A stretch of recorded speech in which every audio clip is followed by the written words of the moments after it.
ishema nuko turi ishema rya Kristo ni nk'ukuntu kumva ko ndi ishema y'umutware wanjye it's nagari ibintu ufata nk'ibisanzwe. Thank you very much babe if you're watching this. Abakobwa ba Yesu yes ni dukwiye kwiyubaka ariko ntabwo dukwiye kwiyubakira ku isura gusa, ntabwo dukwiye kwiyubakira ku myambaro gusa, ahubwo dukwiye kwiyubaka mu mico. Align my purpose with, because it's not just your hobby, your love, your sheri bubu. It's about your purpose partner. Kuko uyu muntu, he will either kill your purpose or make your purpose. Just be intentional.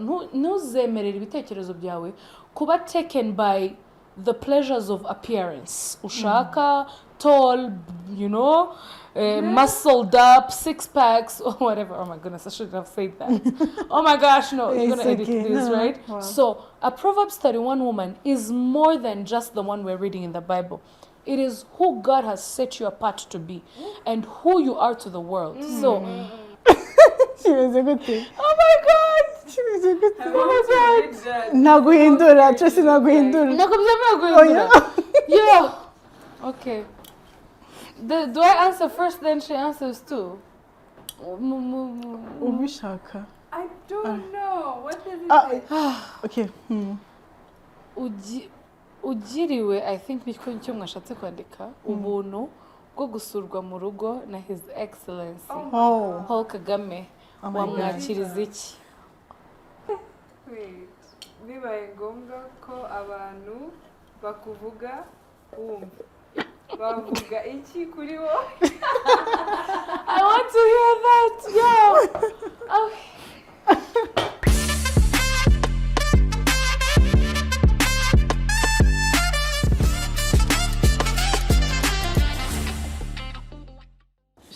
Shalom, beautiful people. Muraho neza, mbahaye ikaze kuri The Grace Note Podcast, a place where faith meets a real life and young heart come alive.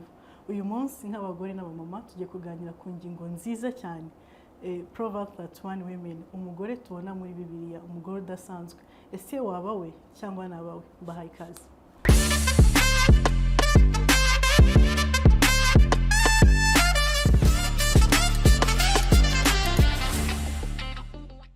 Nkuko nabibabwiye tugiye kuganira ku ngingo nziza cyane, nzi neza ko abakobwa n'abamama turi bwisangemo twese. Become her Proverb 31 women, wa mugore uvugwa mu Migani 31. Ese koko birashoboka ko abakobwa n'abamama twaba abagore Imana yishimira, abakobwa Imana yishimira? Mbahaye ikaze. Turi kumwe n'abashyitsi bacu badasanzwe, abakobwa ba Yesu. Mbahaye ikaze. Thank you. Thank you so much. N'abavandimwe makuru tunezere kubagira, baraza kutwibwira mu buryo buhagije. Thank you for having us, Colin. It's a pleasure to be here. Shalom, amazina yanjye nitwa Daniela Isimbi. Nkaba ndi umukunzi wa Kristo, umwana w'Imana. Yeah, kandi nkaba nishimiye kubana namwe kuri Grace Note. Thank you. Thank you. Thank you very much, Colleen, for having us. Such an honor to be here. Hamwe na Daniela, my young sister. Ku batari babizi turavukana. Nitwe babiri gusa. Tuvuka turi babiri. Yeah, ndumva si ibyo hari ibindi nakivuga. Nitwa Tracy, Agasaro, Michela iradukunda. Nkaba ndi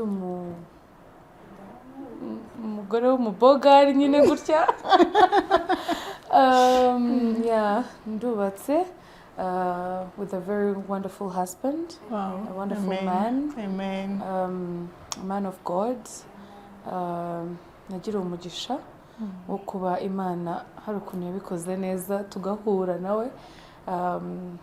Yeah, ibindi turagenda tubivuga, ariko I think ndi umukristo. I'm a worshipper. Nkunda Imana. Nkaba ndi umwana wayo kurenza uko ndi umukozi wayo. Amen. I believe in sonship more. Numva ndi umwana aribyo bingize cyane. Yeah. Wow, I love that. Crack it. Clock it! Ego turabona Imana kuruta ko turi abakozi bayo. Yego kuko umukozi aba arindira ibihembo. Yego. Ndabanezereye kubagira and ni umugisha udasanzwe nibaza ko ndushije abantu benshi kugira abavandimwe hano. I hope ko bigiye kuryoha. Ego. Tracy, wakijijwe gute? That's a good question. Twakuze nko mutubona dukurira muri Catholic Church, twizana muri Catholic schools. It's the first time we're actually saying this, maybe. Tuvuka muri, tujya muri Holy Communion, gukomezwa, all that, yeah? And then time came, dutumirwa hano muri church, tugiye just guterana turi abana. I remember uwo munsi our parents, my mom niwe watugejejeyo, arangije wahita agenda, twe tujya guterana. Noneho tubona ukuntu abandi bana bazanye n'ababyeyi babo nyine. The next Sunday tubwira ababyeyi bacu turavuga ati badutumye ababyeyi. Just kugira ngo nabo baze tujyane kuri church. And that day nibwo twatangiye gukunda going to church and fellowshipping and ariko ntago navuga ko aho ngaho ariho nahise nkirizwa. Hari events nyinshi, encounters nyinshi zagiye ziba, ariko there is just muri hari umwaka runaka ntari buvuge nibwo nahise nagize hari abantu ugira mu buzima bwawe bakakubera ikiraro cyangwa bakakubera vessels zikoreshejwe n'Imana kugira ngo ukizwe. So hari inshuti nagize mu buzima zirafasha, zisa nk'izinyasharinga mu kumenya Kristo, mu kujya mu biterane, mu kujya muri conferences. Ibyo rero bituma menya Imana, shaka no kuyikunda no kurenza. Hari ibintu biba ukumva biguteye gushaka cyane kumenya no kubibamo cyane. So barabinkundishije ariko nisanga noneho I've become a lover of Christ. Noneho nkababazwa, why didn't I know this all this time? Kuki mbimenye ubu ngubu? So ntabwo navuga ngo nakijijwe ryari, ahubwo nari ntegereje kumenya, understanding uwo ngomba kuba we, no kugendera mu cyo Kristo ashaka ko mbacyo. So kuvuga ngo nakijijwe this year, ahubwo nibwo nasobanukiwe, nibwo namurikiwe n'umucyo wo kumenya uwo Kristo ari we mu buzima bwanjye. Navuga ko uwo mwaka ntabwo ari kera cyane kandi nta nubwo ari vuba cyane, ariko ndawushimira. Uwo mwaka iyo nkwibutse, I give God the glory because my goodness, Imana yarakoze n'ukuri. Semaje? Wow. Ntabwo najya kure y'ibyo Tracy yavuze. I feel like nanjye, we grew up in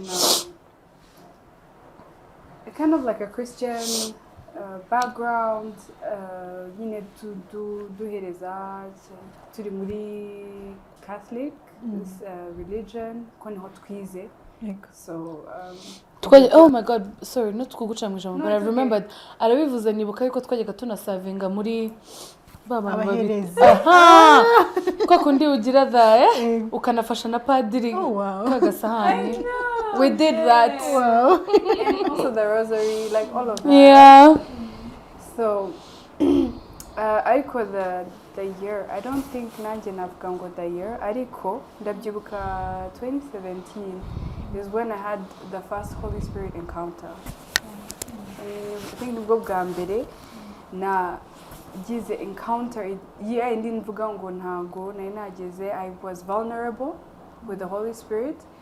I let go ku buryo I experienced another nabyita realm. I don't want to go deep, ariko ni nkaho nari ngiye mu kindi, like mu yindi dimension spiritually.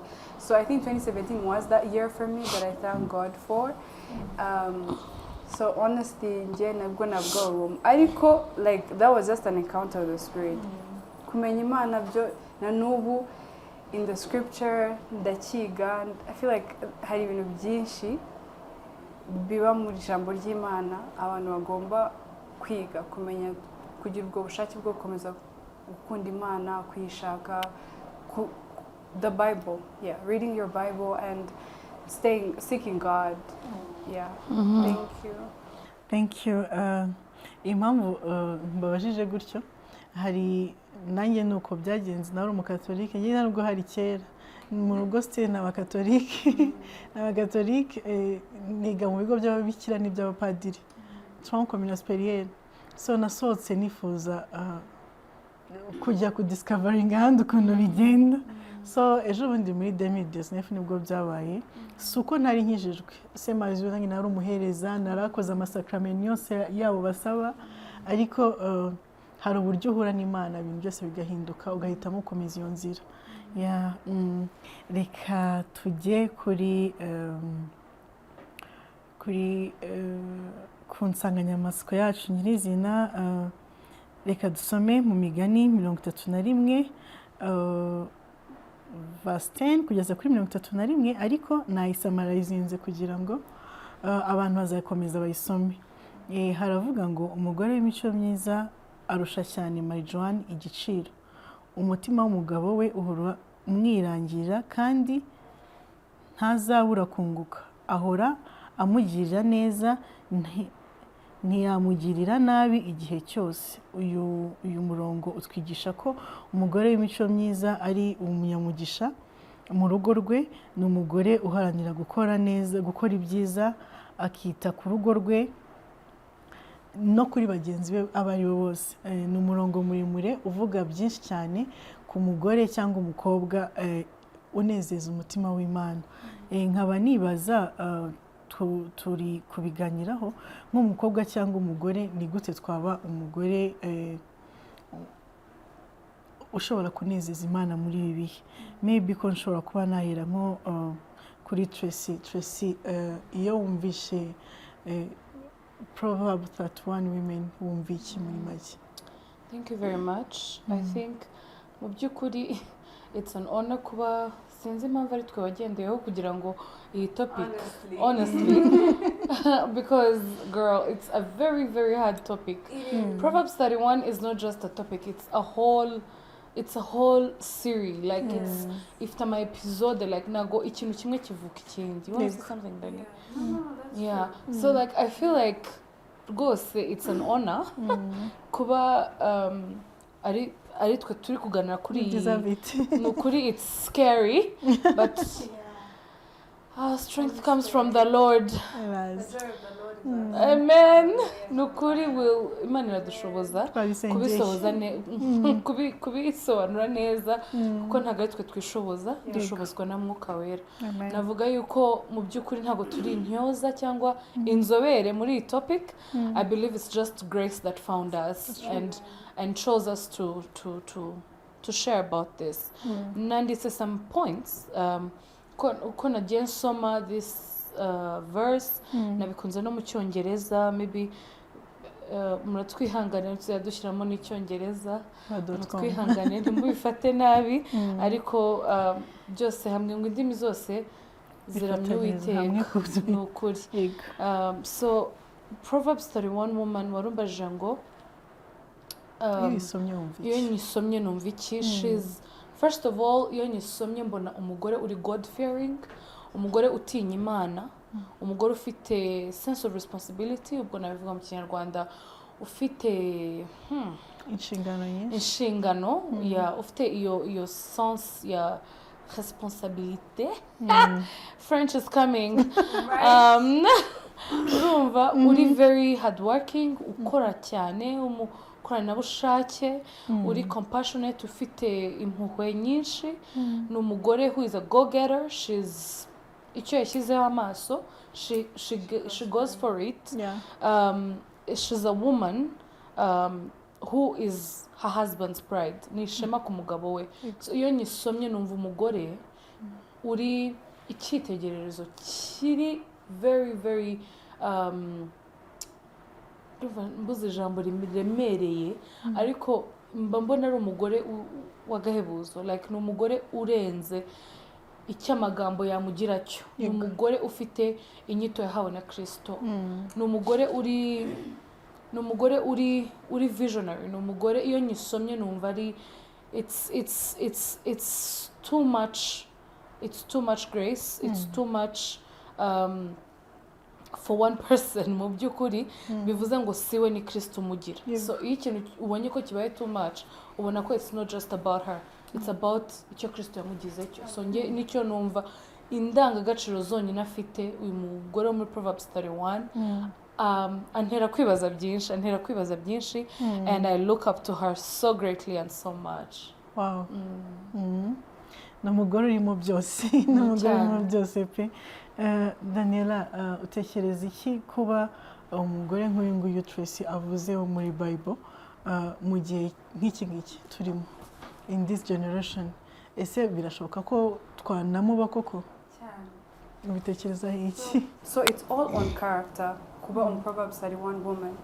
So muri iki gihe ni ibintu bishoboka cyane kubera ubu ngubu dufite exposure. Maybe akazi yakoraga yari gufata material akawivinga dress yambara, ariko ubu ngubu hari opportunities zisanzwe, ufite talents zitandukanye, ushobora kuba uzi gushushanya, ukora art, ukora art pieces zawe ukazicuruza ukabona profit, cyangwa se ukora no muri bank, kuri corporate world cyangwa art world. Ibyo byose ni character ikwereka ko you can be a Proverbs 31 woman. And also thanks to actually I'm sorry niba ngiye kuzanamo also like the nation, ariko turi no mu gihugu kidusupportinga kuba Proverbs 31 woman. For Talk about it. Yeah, thanks. Kubona nka Imbuto Foundation, for example, it's building women to actually step into who they're called to be. So ibi byose mbona ko bishoboka, biranashoboka ko ushobora with your journey kuba mu Proverbs 31 woman. Ariko allow me to also say this, bitangirira from character, from within.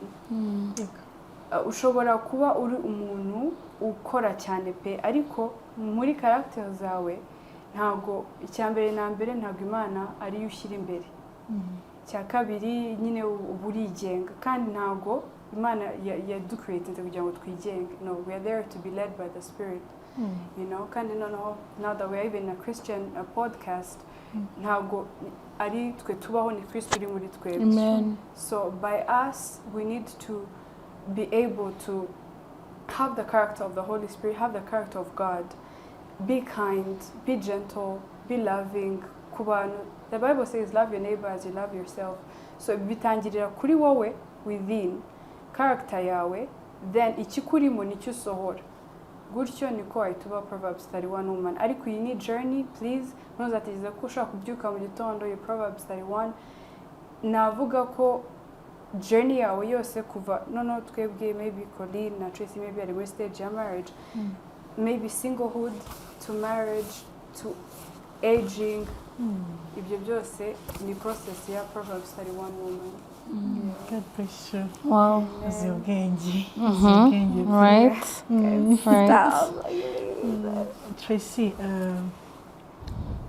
ndumva turakomeza kugendera ku buryo turi kuganira, turi kugenda duhuza. As an influencer, uri umukobwa mwiza ukijijwe, tuzi twese. I'm humbled. Tuzi twese. Guys, don't do this to me. No, you are. I'm humble. You are. Kandi ukunzwe. Oh, glory to God. Hariho no gukundwa. Nifuza nko kukubaza umukobwa mwiza wa Kristo, uri outside on the marketplace, influencer uzwi cyane, hari ibintu byinshi turabibona hano hanze. Utekereza ko ari izihe challenges zituma uyu mugore wo mu Migani 31 atakipfa kuboneka cyane? Yes, nkuko bivuze birashoboka, ariko ntago bigihari nkuko wenda byahoze cyangwa se nkuko Bible bisaba. Utekereza ko ari izihe challenges umwana w'umukobwa cyangwa umugore ahura nazo outside? Thank you, Colleen. I think I would approach this question like this. Okay, barahari. Wenda nkuko wari ubibajije, barahari bafite izi ndangagaciro, barahari wenda because of the responsibilities that they have bituma batagaragara mu maso ya benshi cyane. ngo bahore bari out there because of the responsibilities bafite nyinshi. Niyo banabonetse kuri socials banaboneka bari kubaka abantu like kandi batanga n'ibyo bahisemo kwereka abantu. You get this? They choose what they show people, batoranya ibyo batanga ntibatanga byose. So maybe bigatuma na za responsibilities bafite zibahindaringa kuba bagaragara buri munsi kugira ngo mubibone ko bafite kuba Proverbs 31 women bahari. Barahari pe. Some of them are not even on social media ngo tubabone. Some of them they have chosen to keep their life private like that. Yeah. Ariko for now the influencer part kuko niyo mbajije barahari ahubwo niyo for example there is a lady she's a social media influencer but she's also a mother, she's also a wife, Erica Mbanda. I love her. I love her grace spirit. She's a Proverbs 31 woman. Wow. Pay if she ever watches this, girl, clock it. I love her. So I just love the way she drives herself. I love the way akora content is inspiring abandi. I like the way she chooses what to put out there, and I love how she spreads the love that she has within her. That's a Proverbs 31 woman. Nguha example ya generation yacu of women. There are very many more I can say. To be honest, mvuze umwe ariko hari abandi benshi. We can talk about, the list goes on and on and on. Even our very own mother, our spiritual mother, Apostle Mignon. She is a Proverbs 31 woman. Yanarenze urwo rugero pe. I think we need to add some words musi ya Proverbs 31. Kandi muri bya bintu byose. Muri bya bintu byose.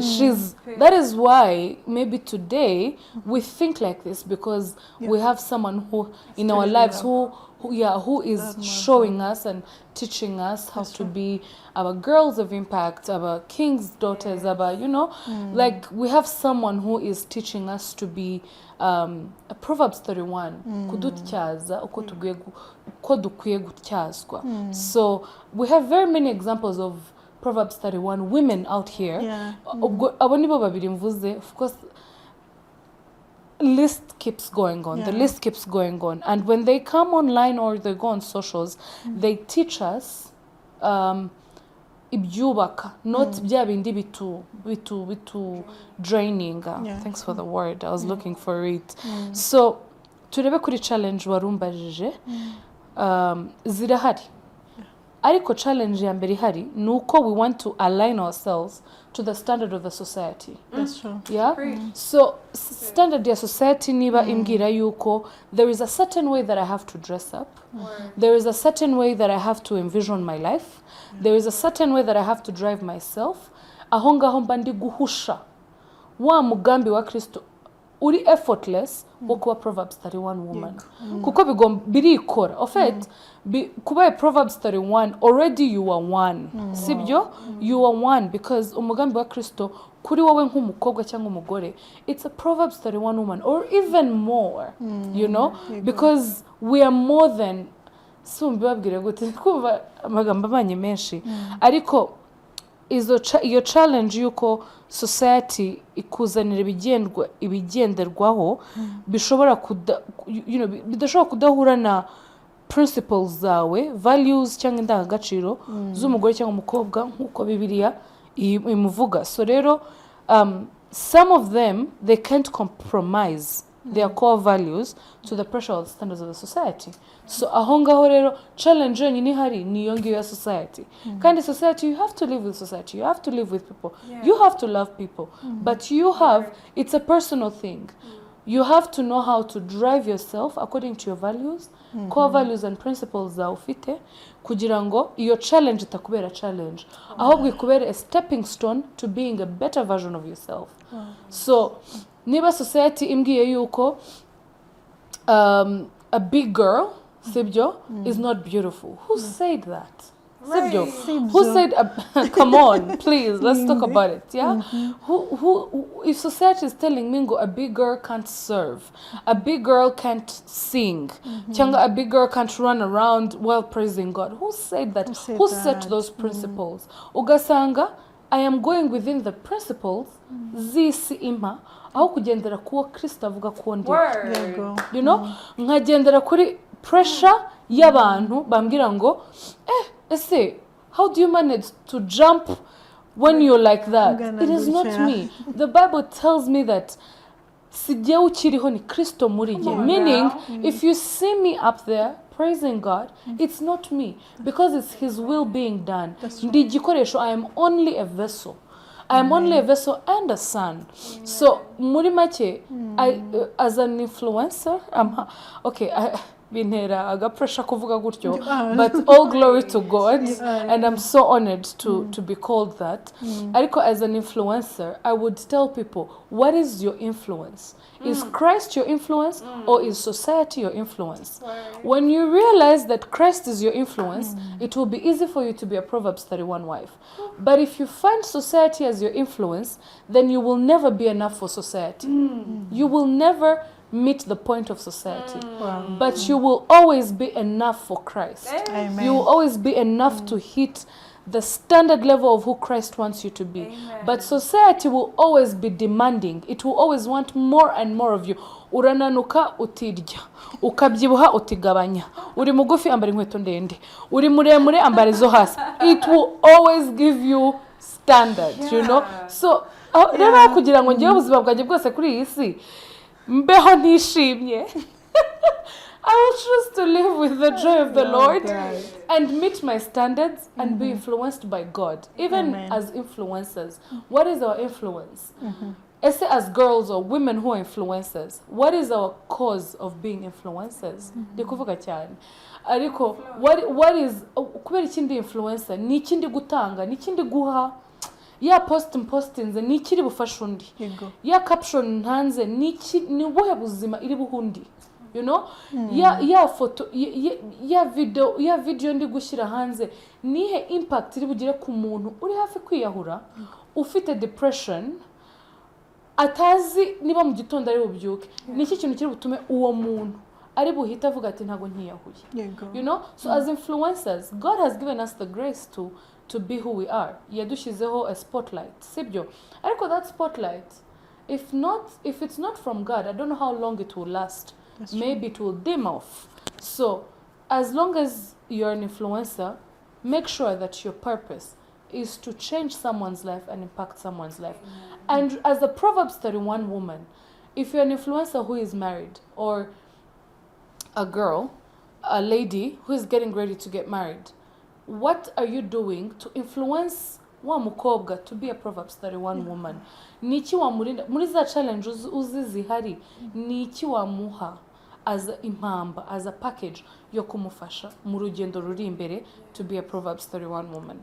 Yeah. Wow, full package. I'm sorry I took so much. I had to make the point, so I'm sorry if I took so much time. Oh yeah, it's okay. It's okay. Mwanya wose no wawe. Isutuma ntekereza ukuntu ino topic nayitekereje. Kuvuga ngo umugore w'imico myiza, umugore ubyuka kare agakora, umugore ushobora kuba icyitegererezo, agashimwa n'umutware we, agashimwa n'abo mu muryango we, akanashimwa n'abantu. Ni ikintu kidasanzwe nk'uko bivuze. Ni byiza ko buri muntu wese ushobora kureba iki kiganiro akakubwira ati burya bwose nagendaga gutya nahinduka, burya bwose post y'uyu nguyu ibyo na postingaga ntacyo byubaka, kuko hari benshi tubona bapostinga bavuga nabi batukana. Why not can't you change ugashiraho ibintu bizubaka umuntu? Yeah, why not utaba undi muntu Imana ifuza kubaho?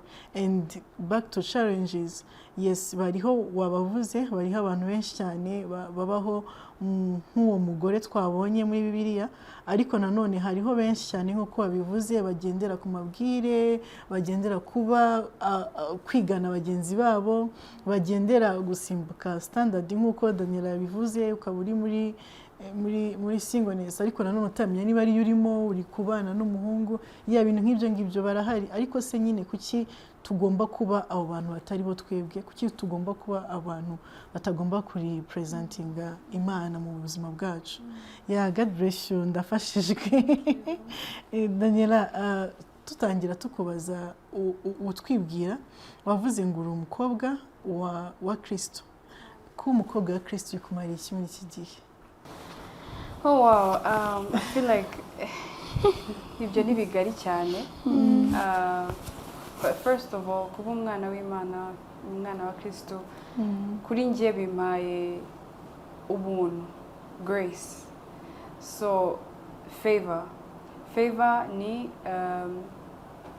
nka grace, sibyo? So ngenda bibona mu gihe nko mu kazi hari ubuntu bw'Imana mba ngendana nabwo, noneho kumenya ko ndi umwana w'Imana, mba mfite kwizera. So nkaba nzi ko everything I ask for in God's name I shall receive because I'm a child of God. That's what the Bible says. Ntabwo ibi ngibi ndabivuga ko ari amagambo yanjye, ni amagambo ya Bibiliya. So kuri njyewe kuba ndi umwana w'Imana ntabwo mbifata nk'ibintu bisanzwe, ni ubuntu nagiriwe. Kuba no kumenya Imana mu Mana yabo. And yeah, to know God in His might is actually like a blessing to me. So I see God's favor in the community, in my workplace, in my career, in my personal life. Mbona ukuboko kw'Imana. Some of the gifts we receive iyo turi abana b'Imana harimo the spirit of knowledge, which is kumenya. So iyo umaze kwakira Umwuka Wera, Come on. uhita ugira ubumenyi. So ukaba uzi discernment hagati y'ikintu kiri cyo n'ikitari cyo. Hanyuma hari na spirit of hari n'izindi gifts, ariko harimo na love. Ntabwo ushobora kumenya gukunda umuntu utazi urukundo rw'Imana. Come on. Guys, stop because I gotta Clock it. But you cannot say you know how to love if you don't know God's love, because God is love in His nature. Oh, That yes. is who He is. So you maze kumenya your identity muri wowe, ukamenya ko ndi umwana w'Imana. Wow. Ako kanya ubuzi okay, right zawe nk'umwana w'Imana. Ariko hari n'ikintu tujya twignoringa, kuko the fruits of the spirit is joy, love, peace, patience and long suffering. Long suffering rero ni period yaho unyura mu kintu cyitwa pruning. Ni nkaho Imana ibikwigisha ubuzima. So ni season yo kugeragezwa. Everyone mu buzima bwe hajya ahura n'iyo period. It's either a waiting season, nkuko twese tubizi, you're waiting on God for something. Imana yakubwiye promise, either through prophecy, either through, you know, some, even your friends, bashobora kuba barakubwiye ikintu ariko ukaba uzi ko God, even the Bible, actually, the Bible tells you something. The Bible says, the Word of God says that I will do exceedingly abundantly, more than you could ever think or imagine. So ukamenya ko God, niba warampromise iri jambo nzaribona. Ariko mu gihe urindiriye izo expectations zose ufitiye ku Imana, like how is your faith? Rero muri iyo season nibwo umenya ukuntu bibaba nyine the waiting and the patience. So that's also another gift of the Spirit. So it's not easy. Rero kanabivuge no kuvuga ndi umwana w'Imana haje kuba bikomeye pe. First of all, because of the things that you go through. Because as a child of God, hari ibintu utagomba gukora, hari ukuntu udashaka kwitotomba, hari ibintu you need to turn to God rather than turn to the person. That's true. So you don't attack the person. We don't fight with flesh and blood, but with principalities of darkness. So iyo bimenye ko iyi bato ntabwo ari yanjye, I take it on my knees.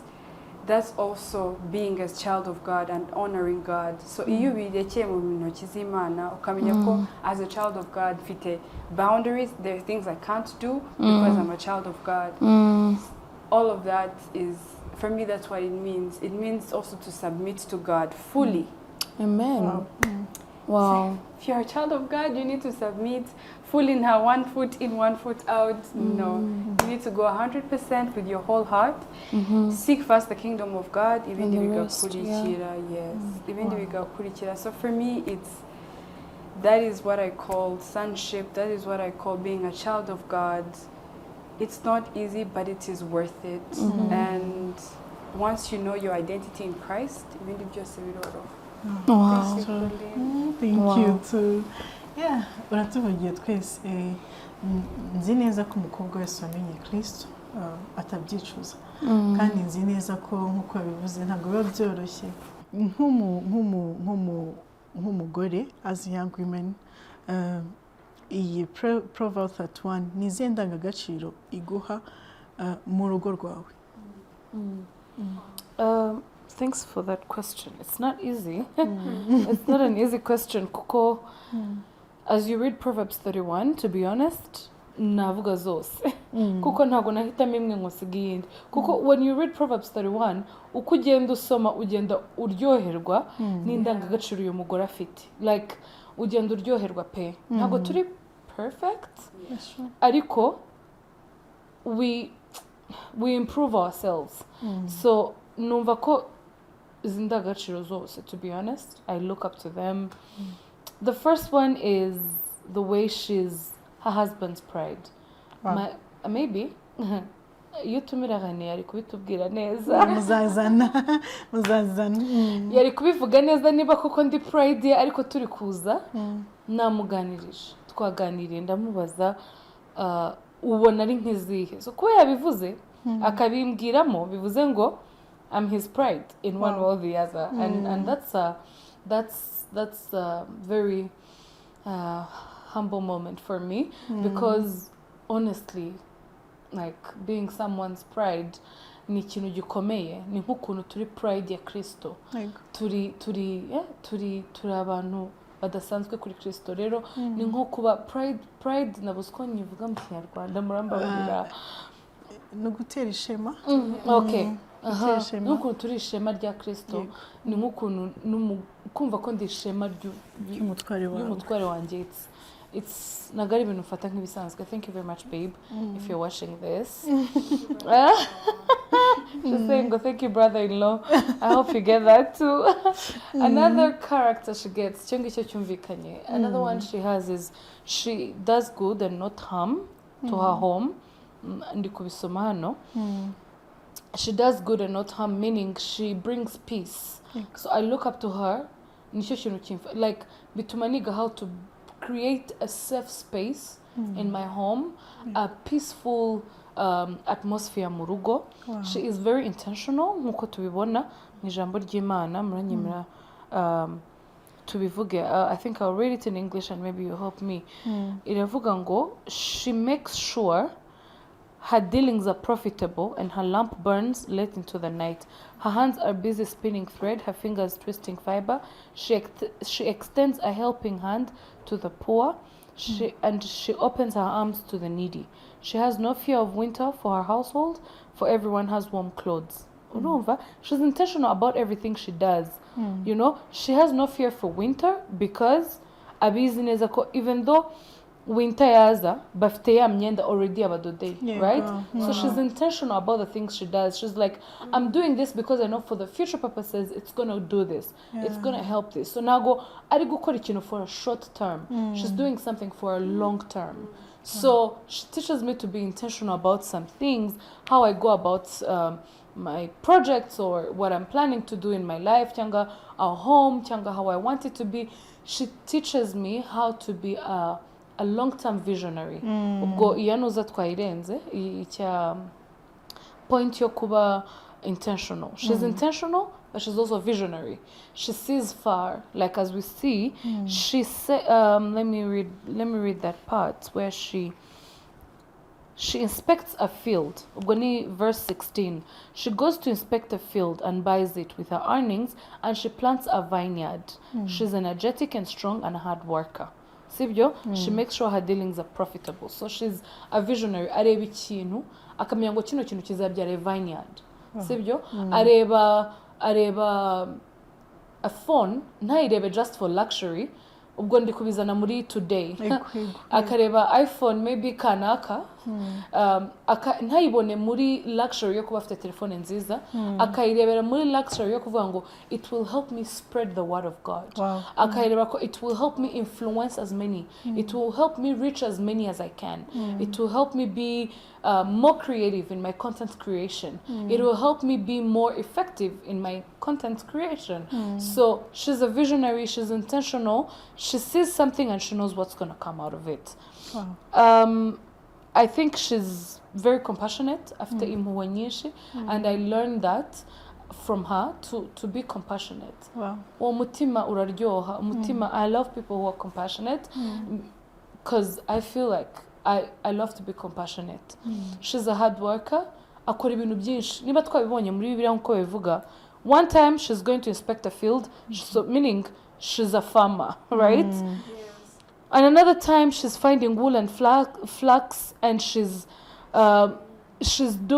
cooking, she's knitting the clothes of her children, she's buying ibintu byinshi, like she's just a hard worker, like abiba mu bintu byinshi, like everywhere she sows a seed, she sows a seed, so she's a hard worker, in other words. She goes all out. She's a go-getter. So that's one thing I've learned from her, not to be in a comfortable zone, not to be in a comfortable place in my life, to be like, I got all this covered. No. Hari ibintu biba mu buzima bwawe bikakubwira ati, hey, wake up, get out of that comfort zone and go get this, go get that. So I learned this from her, and honestly, ibi ni bikeya mvuze, ariko usomye verse nako chapter yose ubona indangagaciro nyinshi muri we, kandi ntago narobanura ngo mvuge izi n'izi, niko dufite ikibazo cy'umwanya, ariko indangagaciro ze zose, it really inspires me so greatly, and I hope it does the same for someone who is watching us. Wow. Ndafashijwe ntari umugore. Gusa what I get nuko aba mama bose cyangwa se aba young mothers bose si byiza ko baba muri comfort zone. Bagire amahoro mu rugo rwabo, bagire umuryango, kuko njya numva ntago ndahagera, ariko njya numva ko rimwe na rimwe hari abagabo bashobora gutinya kuza mu rugo kuko bazi ko ari bahasanga intonganya. Ube amahoro muri bo, kandi rega nka Tracy abe ashobora no kuba umu business planner wa Lene, cyangwa akaba yanamubwira ati ndumva twashorahana. Rega nyine uwo mugore turi kuvuga ntago muri Bible bavuga ko ashobora kuba yajya guhinga, ashobora kuba yajya mu gikari, ako si ngombwa ngo ajye mu gikari gusa, yanajya outside, nibyo yavuze. Yajyana hose, genda abari nawe, ku mugani wa Daniela yabivuze. Igihugu cyacu kirabitwemerera, kiduhereza uburenganzira, wakompeta n'abandi, wagira business zawe, wabongo wese wifuza kubawe. Daniela, dusoza nifuzaga kubaza, ubona umva umukobwa ashobora kwirinda ate ibigeragezo biri outside by'iki gihe, harimo kwigereranya no gushaka kuba mu buzima butari ubwe? Ibyo byose nibaza ko biri mu bintu bituma tutaba wa mugore kuko bavuga. Okay. Thank you, Colleen, for that question. Again, I'm not perfect. That question is actually deep, like no. I think the first thing is to seek God. Actually, this year, the verse that spoke to me most was, seek first the kingdom of God and the rest shall fall in line. Ego, there will be external noise. Ariko, you need to know how to discern between what is right and what is wrong. So, muri make, ushaka Imana n'umutima wawe wose, and I mean, get your Bible. If any case, like wumva ko, like nago, maybe uri in the headspace of reading the Bible, listen to gospel songs, worship songs, creating your ambience, ho, you defeat the noise in your head. Kuko again, we are in a world where social media is taking over, and of course, uraza kubona, maybe this girl has this girl has this, I don't have this, and it's bound to happen because again, the devil nagunguza mubona, looking all dark and coming to, no. He uses people to get what he wants, So in the way that God uses people, the devil also uses people. So ugomba kumenya ko ugomba gukomeza kuba mu Mana, niba ufite talent, niba ubyina ujye muri church ubyine, niba ukunda kubyina, niba ukunda kuririmba, usabe, niba wagena muri worship team uririmbira Imana, niba ukunda, like kuvuga, maybe behind like a podcast, you can make your own podcast. Like get busy in your gifts, ku buryo you're not distracted by the noise, by anything that is external. again, if you're hardworking, if you're business oriented, ufungure shop yawe, uchuruze whatever you want to sell. That keeping yourself busy, kuko again, no muri Proverbs 31, you see ko she's really so busy that she's not focusing or sitting down to think about, oh, the other lady had this, the other lady had this. So number one is just to seek God.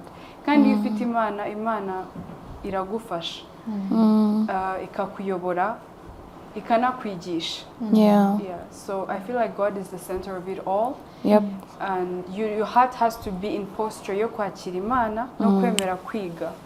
Kwemera kwiga, you sit down and let God speak to you. Because many a times turasenga, you wake up in the morning, you know, you pray, urakangiza, before you sleep ugasenga, ariko you don't take time to sit and hear what God has to say. So sometimes you just need to have that moment where God, what are you saying? Speak to me. And nuko nguko nyine ugenda building a relationship yawe n'Imana, making sure ko at least, you know, you're trying your best not to conform to the standards of the world. The Bible says that actually, that we shall not conform to the standards of the world. Romans. So that's it for me. Thank you. As an addition, nk'abakobwa ba Yesu, yes, dukwiye kwiyubaka, ariko ntabwo dukwiye kwiyubakira ku isura gusa, ntabwo dukwiye kwiyubakira ku myambaro gusa, ahubwo dukwiye kwiyubaka mu mico, mu kazi, mu kugira urukundo, kuba urugero rwiza ku buryo n'Imana ikoreka avuga uranejeje cyangwa ndakunezerewe. Nibaza ko iyo Proverbs 31 me and Daniela ashobora ku bakobwa, and nibyo koko ntabwo dukwiye kwigereranya. Tracy yabivuze, nta mukobwa ubyibushye, nta mukobwa unanutse, nta muntu ubaho. Imana yaturemye mu ishusho ryayo. So be you, wikwigereranya na mugenzi wawe. Menya ko uriwe uri mwiza, menya ko uriwe yakuremye gukunze. Ikindi, nushaka ubwami bw'Imana, ibintu byose bizaza ari inyongera. And nk'uko yabivuze, the more dukomeza kwiyegereza Imana, the more ijya mu byacu, the more ikomeza no kuguha inzozi zo kuba undi muntu utekereza ko wabawe, the more n'izo mpano ziri muri wowe izihishura. Kuko hari igihe umuntu aba ubuzima bwe bwose arimo arigereranya, arimo arigana, ukaba wirirwa rwose wambaye ipantaro kandi ijipo ikubera. Maybe that's what I can say. Ku bakobwa tugomba kwitoza kuba abanyembaraga ku buryo umuntu nabibona uri no mu nzira navuga ati nuko ari umukobwa. Ntabwo ntitube feminist cyangwa se ngo twikakaze ko bavuze umugore ni wa muntu nyine ugomba kuba yoroshye, umuntu wese ari buza akisangamo. Can I say something? So had a revelation nabonye when I was reading this Bible, because this scripture yanditswe na King Solomon, ideally. So he wrote it because it was like an utterance to what the mom used to tell him should be the wife he gets married to. So izi zose zari attributes mama we yabwiraga King. Okay, ideally baravuga ko it was King Solomon's mother wamubwiraga the type of woman that he should look for, which led him to write Proverbs 31. So also I feel like that should be cool, like maybe the girls who are looking to go into marriage, this should be like an example that we should look into, because this is what maybe your mother-in-law expects you to bring to the table. So mother-in-law, if you sing this, I'm sorry. That's true. I can't. Thank you, that's it. So Tracy, wagira ubuntu bwo kuba umugore ukijijwe. Ni byiza cyane. Nibaza ko iyi Proverbs 31 wayisomye before we go. Ni soza natwe twagira ngo tugusabe, twe tubivuze muri ntuza y'abakobwa, tugira inama nk'abakobwa, and ugire n'icyo ubwira ku bagore barugo still no hari batarakizwa cyangwa se batanabizi. Ngubu bayibonye akavuga reka tusome twumve Mumigani 31 havuga gutyo umugore Imana ishima ni muntu. So nk'umuntu wamubonye imbere ugira icyo tubwira nk'abakobwa, and nk'umuntu murimo ugira icyo ubwira yego. Wow. First of all, nkuko nanabivuze, we're not inzobere. Honestly, I've just been 4 years in marriage right now, so I don't know if I'm really maybe urumva hari n'abandi bafite imyaka nk'icumi that are probably watching, ariko it doesn't make, I believe ko it's not about the number of experience. It's about the knowledge you've gained that Christ has given you, because it's very possible to go by the grace of God or go by the experience you have.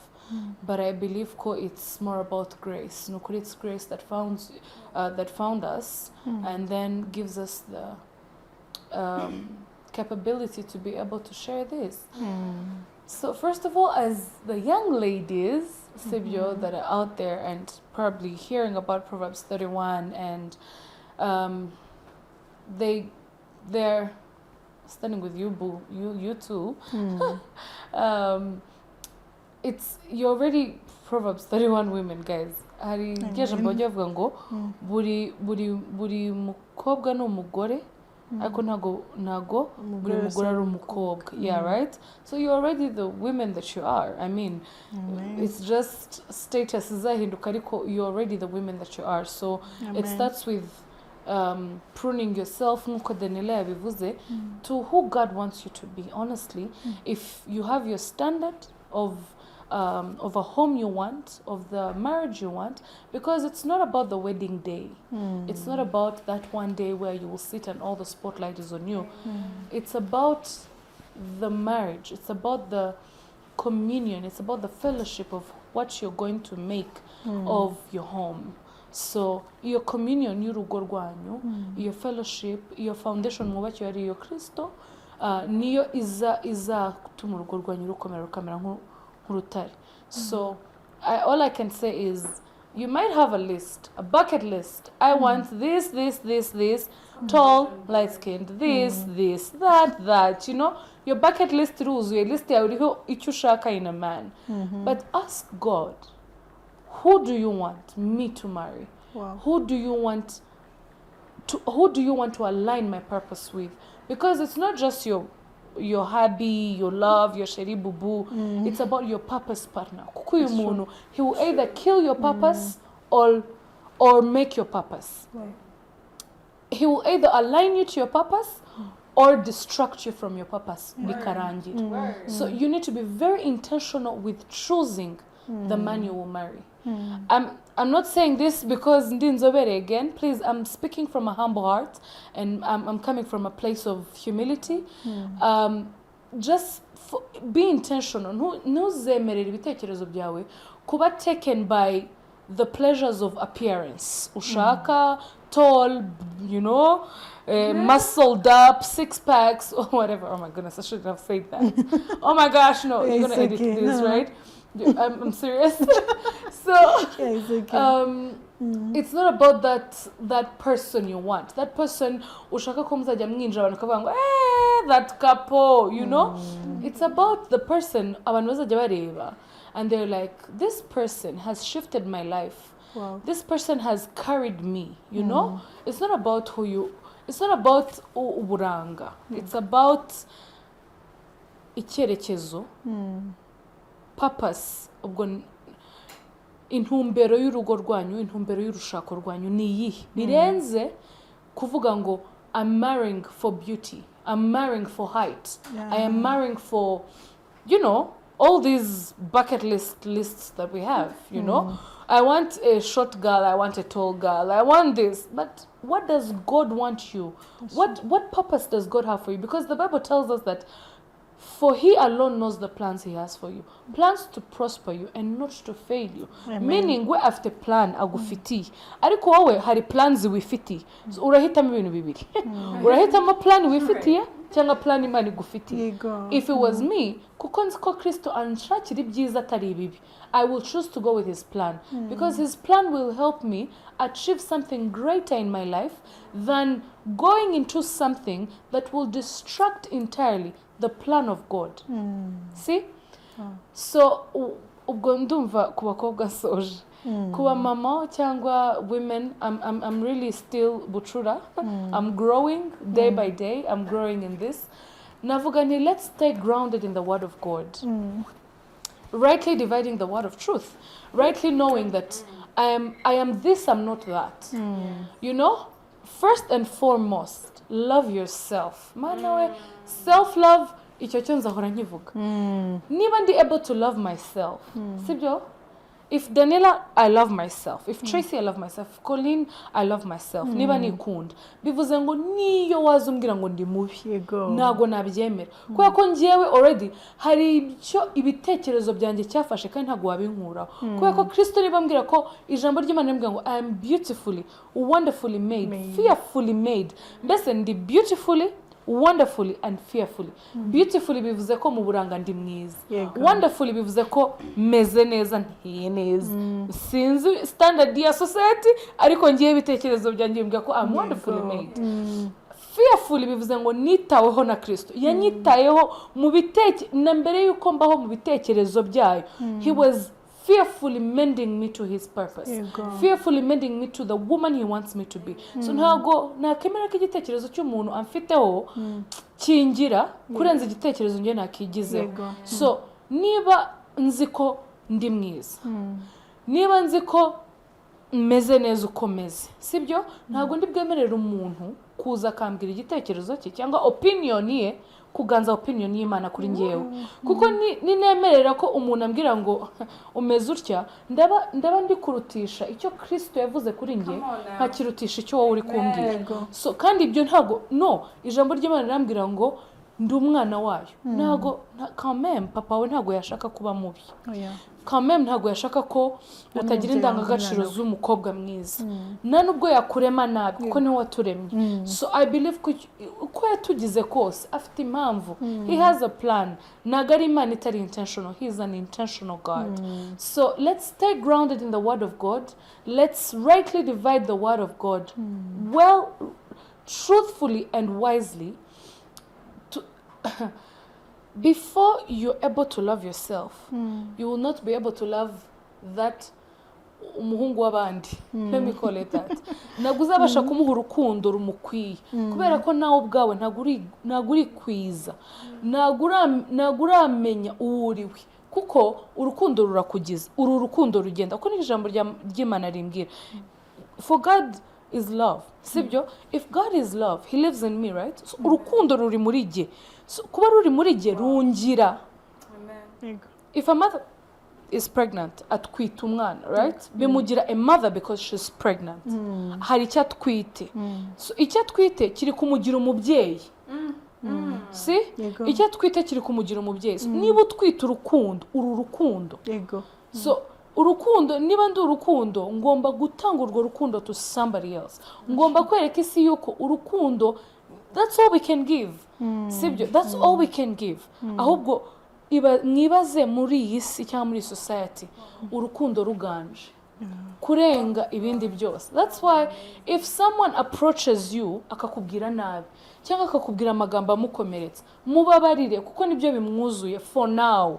Ariko buriya with time nawe nahishurwa akamenya ko urukundo rw'Imana ruri available, ruri muri we, azabasha gutanga rwa rukundo. It's a matter of time kugira ngo nawe azamenye ko urukundo rutuye muri we. So a Proverbs 31 woman is more than just the one we're reading in the Bible. It is who God has set you apart to be and who you are to the world. So I feel like, I don't know why you chose this topic, to be honest. Ni topic iryoshye cyane, ariko none numva nyine tubaye tuhamba ko ari twe twayiganiriyeho, ariko urukundo rukomeze ruganze, urukundo ruhishurwe mu buryo abantu batararubona cyangwa abo ngo barumenye.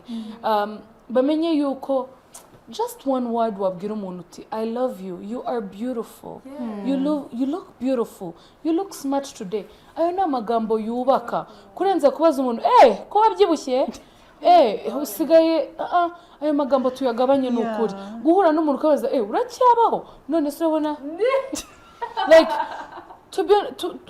like amagambo twamenyereye kubwira abantu, ugihura n'umuntu kumva ikintu cyambere bamubwira uti kuki washyizeho iyo misatsi, ko wabyibushye cyane, ko wananutse.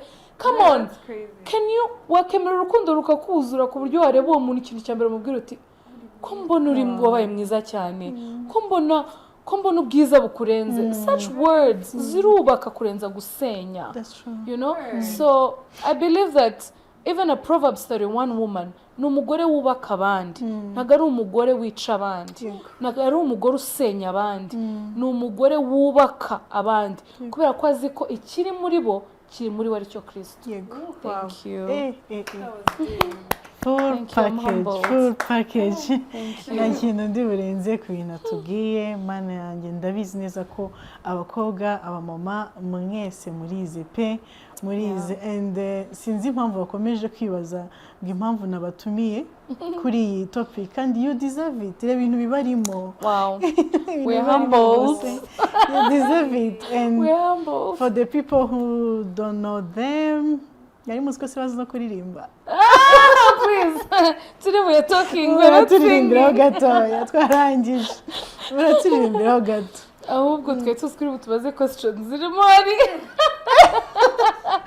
Ubwa mbere mu mateka Tracy nibonye ibi bintu.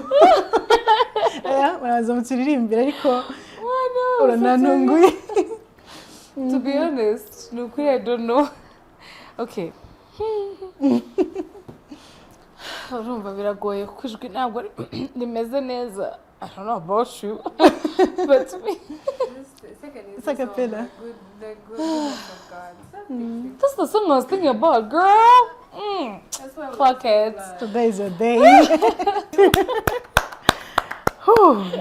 Blessed is me. Oh. And you. Mwese muri mu birebe rwose you are blessed kabisa. Twagakwiye kuba tubishura. Twagakwiye kuba tubishura. Tubare ko twakoresheje icyongereza cyinshi. Oya nta kibazo. Ya abantu benshi bakunda kubyibazaho ariko ku gihe cyacu rwose aho twitse mu kinyarwanda igihe byanga nizera ko mwabumvise. Tracy mu mugisha kuri twe twararyohewe no kubagira cyane and nkunda mama wanyu cyane. Thank you. Ndamukunda and ni pretty sure ko azaba proud yo kureba iki kiganiro cyangwa se akaba arimo no kukireba niba atari mu yindi mirimo. Bafite abakobwa beza, abakobwa bazi Imana, abakobwa buzuye impano. Ntago mbizi ugiye wigurira Fanta Orange. Tracy igice cya nyuma tugiyemo sinibaza ukuntu niwe muntu wa mbere ushobora kuba utekereje ibintu. Tracy akinjira mbaje aka kantu. Ese narebye of course nta sukari irimo sibyo hano harimo iki ndabase ni decoration ariko mbona udupapuro tw'umweru. Tracy is so amazing. Iki ni igice tugezemo cyitwa Vibe for Christ. Vibe for Christ. Yeah. Okay. In Christ we vibe. Oh yes we do. We do. You know what song? Yeah. You feel the vibe. I feel the vibe. Hey. For Jesus, you know. We vibe, yeah. Nkuko nyine yabivugaga kwirinda kwigereranya cyangwa kujya mu bindi ni uko bumva ko hari ibyo babuze mu Mana. Ako when wumva ko byose biri mu Mana wa vibinga wasenga wakora byose so uhaguma aho ngaho. Ya ni igice tugeramo harimo ibibazo byinshi we pick one icyo uri buhure nacyo uko kimeze cyose urakidusomera hanyuma ukidusubize. Imana idufashe pe. Yo God be with us all. It's okay. Yeah. So these are the grace notes. Yeah. Okay. So kubera ko sinago nafata icyo hejuru cyane. Wanafata icyo hejuru. Fata icyo hejuru. Nicyo cyoroshye. Nicyo cyoroshye. Uretse ufata n'ikindi. Kimeze gute? Oh my God! Kimeze gute? Naguhindura, Tracy naguhindura. Nakubyemeye guhindura. Yo. Okay. Do I answer first then she answers too? Ubishaka. I don't know. What does it say? Okay. Ugiriwe I think nicyo mwashatse kwandika ubuntu bwo gusurwa mu rugo na his excellency Paul Kagame wamwakiriza iki? Wow. Well, I love our president so much. Wow. I honor him and we are so blessed as this country, as Rwanda. as Rwanda to have His Excellency Paul Kagame as our president. What an honor. What an honor to have such a mighty man as our president. Bidutera ishema cyane kwitwa abanyarwanda. Bintera ishema cyane kwitwa umunyarwandakazi. So, ngira uyu mugisha. First of all, iryo joro narara mu nkweto. Ariko ngira uwo mugisha kuko muzi ko akunda inka. Ari umuntu ukunda inka, ukunda kujya no muri farm. Tujya tubibona nko kuri social media. Namwakiriza amata. Nicyo kintu cya mbere namwakiriza. Iki kibazo kiragoye. Ariko namwakiriza amata. Maybe nkakora na buffet iva nko ku muhanda ikagera no ku wundi muhanda kugira ngo yihitiremo. Ariko icya mbere namusimanira ni amata kuko nzi ko akunda inka, kuko mbibona ko akunda inka. Sema ikibazo cyiza nubwo nabitekereza. Kandi tumuhorane. Amen. Si ngombwa icya mbere.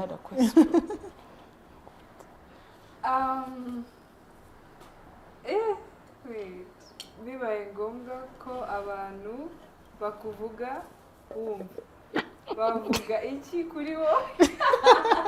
I want to hear that.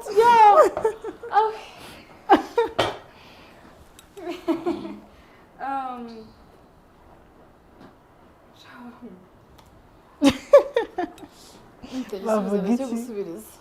Numva Jose yagisubiriza. Your sister, you pick the other one. Kisubiriza ko nari namfashije. Ko abantu bavuga bavuga iki kuri njyewe? Ko nkunda kubyina muri church. That's my service. Clock it. Iyo Jose arayibangije word of God. Tugiye kubyina. Ndavuga ko nyine uriya mukobwa batangiye no kushakisha umukobwa ukunda kubyina. Babara mvuga ikindi. Your sister. Bamuvuze yumva n'iki bavuga. Bavuga ko ari ba muntu bavuga amen yageze kuri gate. Nyine she's very reserved. She's such an introvert. Like she's an introvert, but with her people she can be an extrovert. Gisoza abantu. Gisoka.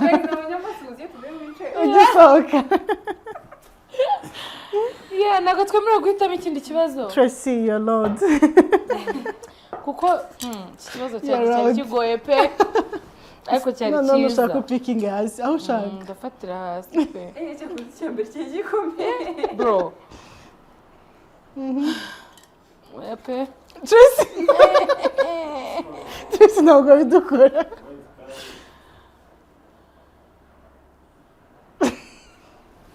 Okay. Iyo utekereje ku buzima bwawe mu myaka 10 ishize, ni iki wakwibwira? Imyaka 10 ishize ntabwo ndi buvuga imyaka nari mfite, ko mwese mureta mumenye imyaka yanjye. Ariko imyaka 10 ishize nari kwibwira yuko plan y'Imana ku buzima bwanjye irenze icyo nge nibwiraga. Nibwiraga ko nzaba ariko n'ufite dreams z'umuntu uzaba we wara plannings ubuzima ngo by 20 something years I will be this. Sibyo?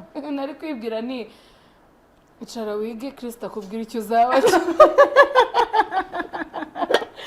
Nari kwibwira icyo urumva ikindi nari kwibwira yuko you don't have to force things in life. Some things will just happen naturally. Nari kwibwira yuko hari boga runtegereje man. Urumva? Simi. Nari kuko twari tarongera guhura icyo gihe. So nari kwibwira yuko hari ahantu ari and he's the one made for me. So icyo nari kukibwira kugira ngo yeah. But yeah, nukuri that I would tell myself 10 years ago, ishize I would tell myself a lot of things. You are amazing. Kuko nibwo hagati maho nagize depression, nabasangije yuko nafashe vinegar and all that.